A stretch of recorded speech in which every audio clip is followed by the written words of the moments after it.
What's up everyone and welcome back to Rob's Gaming Table. Today on the table we have a special video for you. Today, Fantasy Flight Games announced the second set for KeyForge, their unique deck game.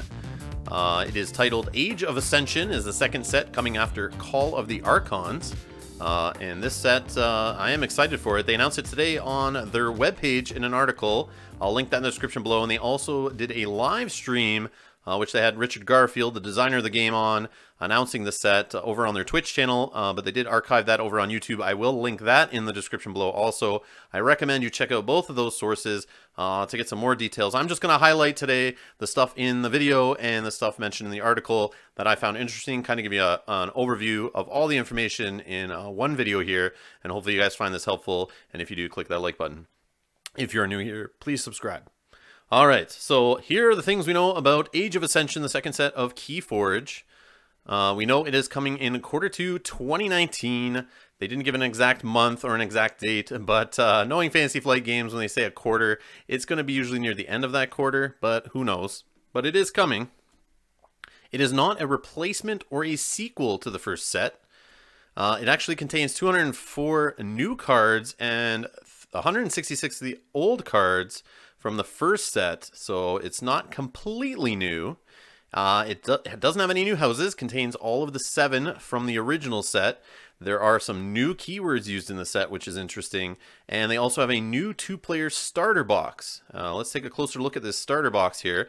So it's going to be a smaller starter box. I think they said it's going to have a smaller MSRP on it of about $25 US versus 40, I think the set 1 core set was. So I'm assuming it's a smaller box. They did say smaller tokens. You can see here it's not going to come with those 2 pre-built starter decks. I think they realized the community feedback was basically those were a waste of money. Nobody really needed them. So that's maybe why you haven't seen new starter sets reprinted for the first set, because they're probably working on printing this and replacing that, since they probably feel it wasn't the best way to jump into the game. So this is going to give you 2 unique decks. So you get 2 generated decks, the same kind of decks you'd find by themselves in the store. You're going to get 2 of those in the box, and those are what you're going to use to learn if this is how you're jumping into the game. But also, if you're already in the game and you haven't got any tokens and you need some cardboard tokens, or you're trying to teach a friend, this is the best way to start, I think. It's going to come with 2 poster playmats. So those are probably like those fold-up poster crappy playmats you get with like most collectible card games like Pokemon and stuff. They stick those in like those starter decks. I'm not a really fan of those at all. But they did say the tokens are all going to be smaller to help fit in your deck box and carry around to tournaments more. So I'm thinking that's just a nice way to say we're trying to cut costs and reduce the price of it. So we're going to include less cardboard in the box. So you're going to get your damage tokens, amber tokens. But this time, instead of cards for stun and +1 power, you're going to get little tokens for that, as you can see there in the bottom right. So I'm looking forward to maybe getting some of those if I don't have a custom set by then. But this is just another way for people to get in the game, a cheaper way to get into the game and get all the tokens versus just buying some decks and, using pennies and coins and, lint in your pocket and all that kind of stuff that they were recommending before when nobody could find the starter sets. So that's a look at it there. The other information about the set in total, the card pool of 370 cards, same as the first set. And like I said, 204 new set 2 cards, 166 coming from the existing set. Those will be mixed in different numbers. So cards you find in the first set of a certain number will be a different number in the new set. They wanted to focus on increasing variety was the key to this. That was their motivation behind design. They also focused on replacing the common cards, so they give this set a new feel. So if you think you're playing, when you're playing, sorry, you'll see a lot of the same common cards in a lot of decks, right? You see the same faction, you're going to see a lot of those same common cards. They're common, so they worked on replacing those. So not as many uncommons and rares were eliminated from the old pool in the new set. So you're going to see a lot of the rares come over, a lot of the uncommons, but most of the common cards shouldn't make it over. And they did mention something about like focusing on the iconic cards. So they're going to bring those over and have new cards that will support some of the iconic old cards. So I would assume you see some of the same rares, but then maybe some new cards that help those rares out, different from the cards that were in the previous set. The other thing is, since there are old cards in the set, the decks will always contain some set 2 cards. There's a guarantee that's in the algorithm. They're not gonna, screw you. You're gonna open a second set pack and find all set 1 cards, just, because the algorithm kind of goofed up. There is built in to always include set 2 cards, and that makes sense if they're focused on replacing most of the commons. Just by default, you should get, some new common cards in there. Decks were tested against set 1, so they should be balanced. What they're saying is they did extensive testing to test against both sets. The other thing is both sets will be legal in organized play. They say forever, but to me nothing is forever, and companies want to make money, and if you can buy a set 1 deck and never need to buy a new one, I don't think that's good for the bottom line. So I could see at some point they'll do rotation, but they did say in the stream, right out of Brad's mouth, the developer of the game, that there should be no rotation. Your purchases should be valid forever. But we all know that's not how products work. Nothing lasts forever. There's always planned obsolescence, to make money. But we'll see. We'll see if they stick to that or not. And they did mention there's no key color mechanic. So it was mentioned in the core set rules that there could be something that mattered with the colors on the keys, like the red, the blue, and the yellow. But they did confirm there was a question from someone in the chat during the live stream, and they did say no, that's not in this set. But we do know from a previous stream that they were already working on set 3 like months ago, so they already have that in mind, I'm sure, and are working on that for a future set. The real interesting cool thing is legacy cards. So similar to Mavericks, where you'll have a card jump house and you'll have it show up in a different faction, and you get that little Maverick symbol in your deck list. I'm sure some of you haven't seen that, but that does exist in the current set. But what they're going to have in future sets are legacy cards. So these are cards that weren't included in the new card pool. They will jump from old sets. So they gave the example of Quixo the Adventurer is not in the Age of Ascension, the set 2 set. So it could appear, though, in some decks as a legacy card, similar to a Maverick, and jumping from set to set. So that blows my mind. That is cool, where you'll just open a deck, say in set 6. Down the road, years from now, you'll open a deck and you'll see something from set 1, like show up, on your Brobnar cards. You'll see some card from Brobnar maybe from set 1, and that would be awesome. Like, I love the throwback. The nostalgia there, I'm sure, at the time will be cool. And just another reason, another discovery thing to open the decks and something to look for. So they did do new keywords. So let's take a look at those keywords. So we got alpha keyword here. This is one of the examples they gave in the article. First Blood, it's an action on a Brobnar. So the alpha keyword you see listed there, you can only play this card before doing anything else this step. So when it is your turn, after you've named your house and you go to play your cards, this is the first thing you do. You cannot play an alpha card later in the turn. You can't do anything before the alpha card. It has to be the first thing you do.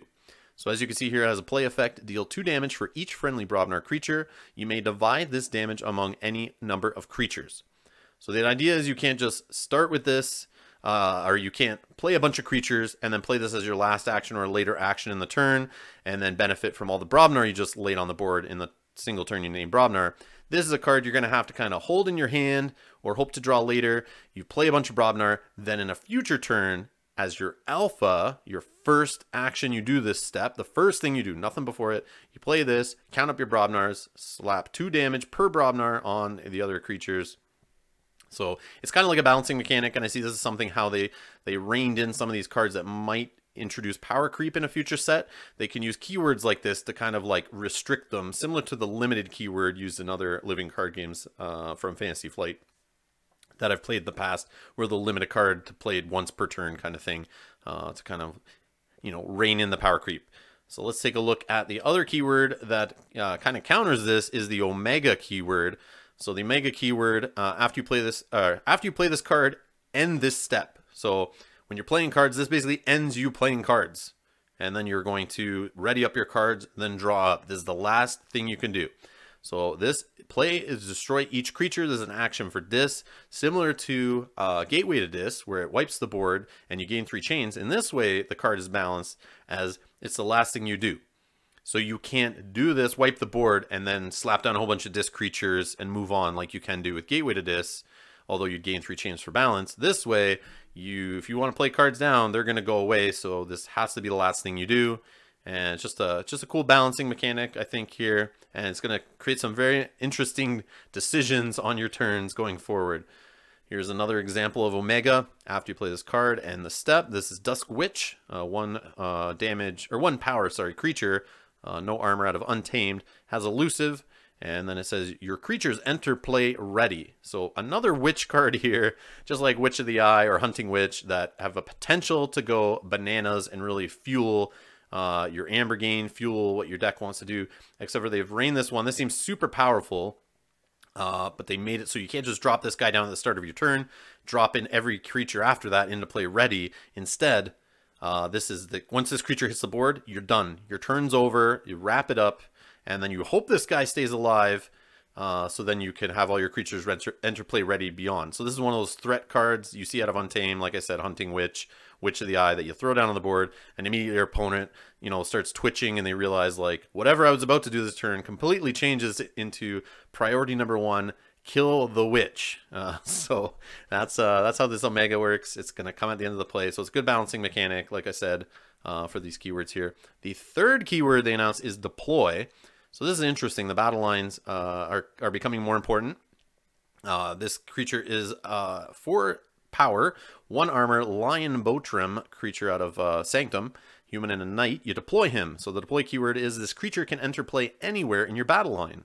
So you're able to insert them in and kind of shift your battle line around. And all these guys that are going to have deploy, what they were saying is they're going to have effects like this. You see Lion Botrim's neighbors get +2 power.